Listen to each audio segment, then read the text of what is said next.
C-59, leaving nothing but dust. We wish to purchase a batch. Us too. What's the price like? Yeah, it must be expensive, right? Our unit needs this exact rifle. Would bulk orders qualify for a discount? As long as it's not too expensive, our country wants it too. The representatives from several African nations spoke with evident emotion. Unlike other nations, Feijo is a place of utter poverty, one of the poorest regions in the world. Consequently, the economic levels of Feijo nations are also severely lagging. The GDP of many of these nations doesn't even match that of a single province, or even a city, in other developed countries. Military capabilities, naturally, lag behind. While developed nations wage war with missile barrages, they still rely on primitive firearms and close combat. Thus, firearms and similar weapons remain the primary means of combat in their regions. If they could obtain such C-59 assault rifles, it would undoubtedly enhance their national military strength. It would also give them a competitive edge against other African nations. Not cheap, but not exorbitant either. Zhang Yi spoke up. The C-59 was developed by the System Construction Superfactory, so there were virtually no R&D costs, only material and production expenses. Zhang Yi had calculated it. The production cost for a single C-59 unit is under $400. Therefore, as long as the price is above this figure, Yamen Kingdom essentially makes a profit. But it couldn't be too cheap. $3,000 per unit. Zhang Yi ultimately proposed a relatively high price, since standard assault rifles typically cost between $800 and $1,000. Sure enough, the representatives from the Feijo delegation present all looked troubled. Nevertheless, driven by the need to bolster their national defense capabilities, they decided to bite the bullet. Fear also played a role. The equipment Zhang Yi introduced later was even more expensive, far beyond their means. Aircraft and artillery were hardly practical for conflicts on Feijo's scale. Missiles were out of the question, they simply couldn't afford them. We'll take 1,000 units. We'll take 1,000 too. Then we'll take 1,500.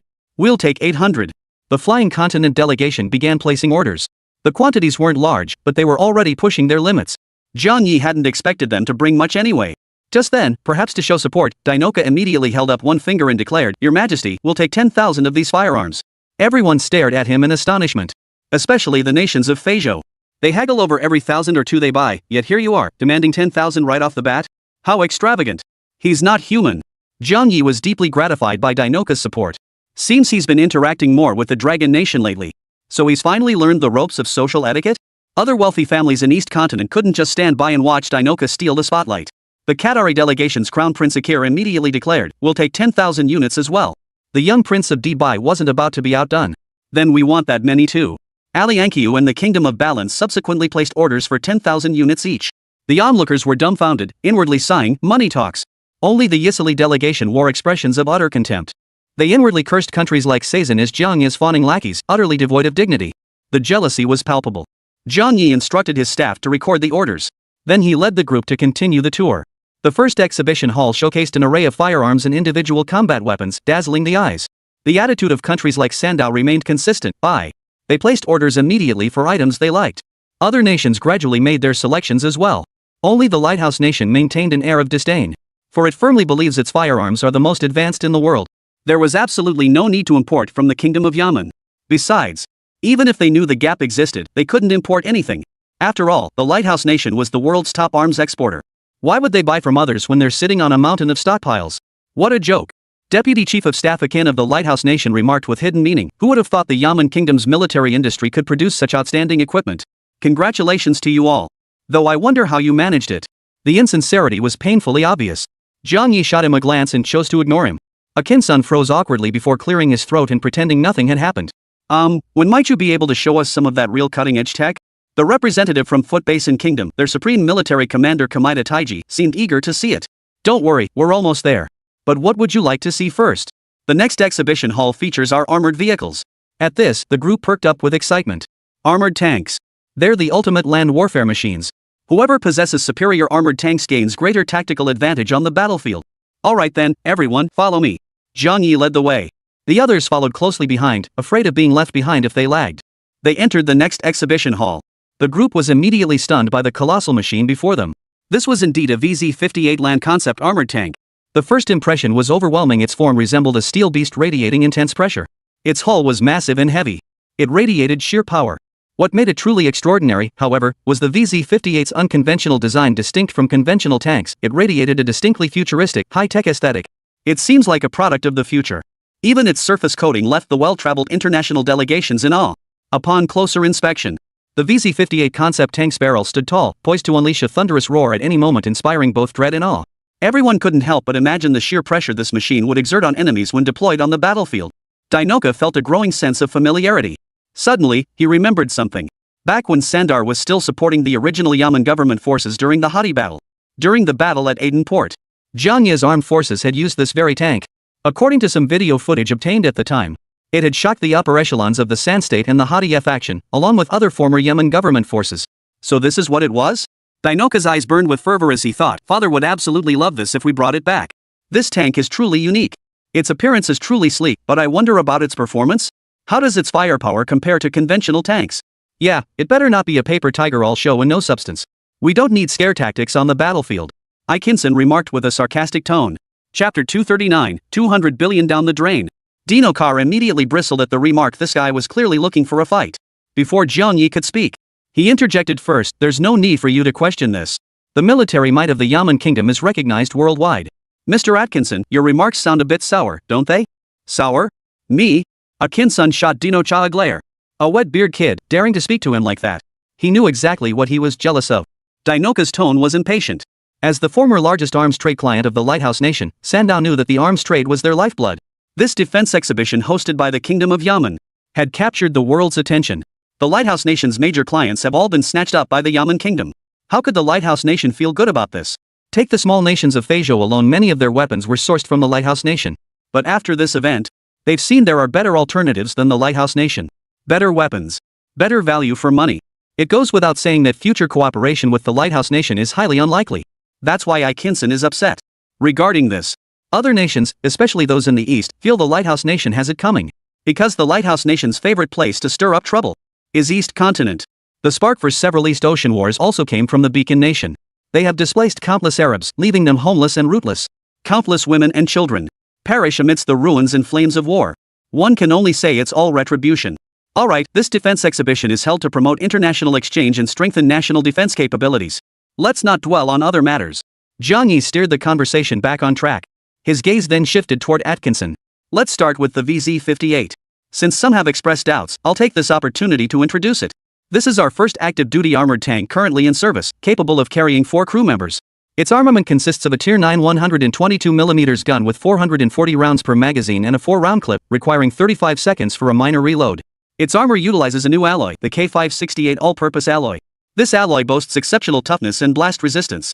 Oh, and its top speed reaches 94 km per hour. Words are useless. Words alone cannot convey the formidable capabilities of the VZ-58 series armored tanks.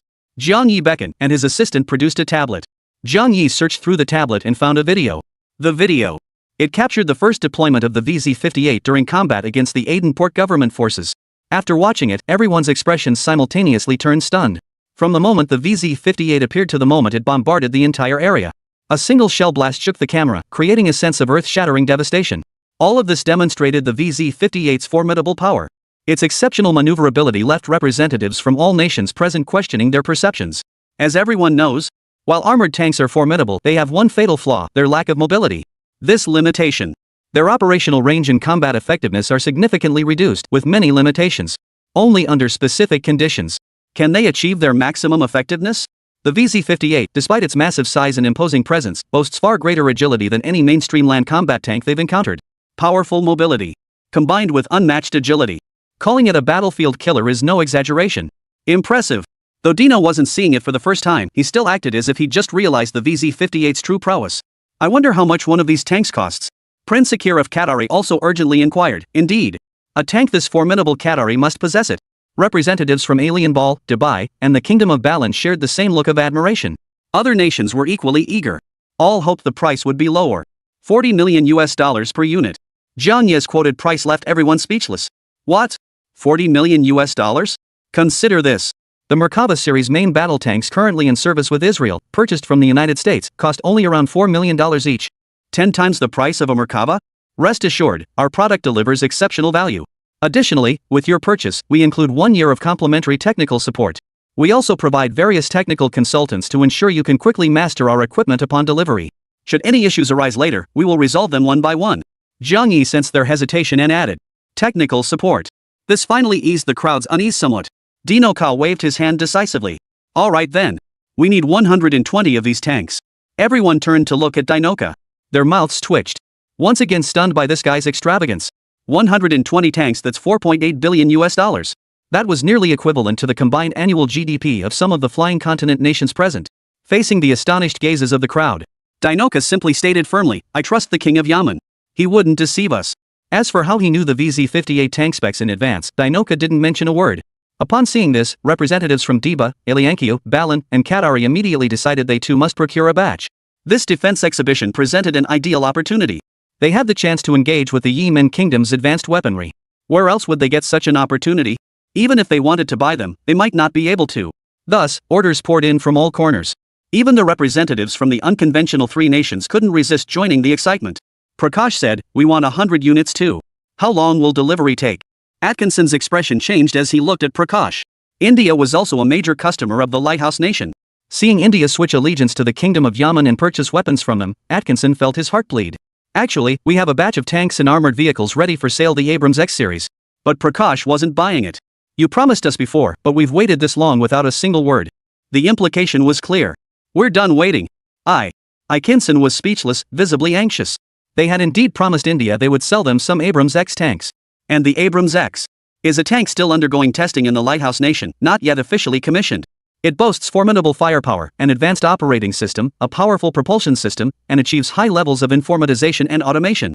Once deployed, it would become the world's most formidable ground combat vehicle. However, during the final testing phase, some issues arose. That's why they've been repeatedly standing up the Indians. This is a major order worth over $20 billion US. India has already secured the deal from the Kingdom of Yemen. The US's $20+ billion investment is likely down the drain. Ahem. At this moment, the Dragon Nation representative noticed Atkinson's deadpan expression and couldn't resist teasing him. "What's this? Feeling the pinch?"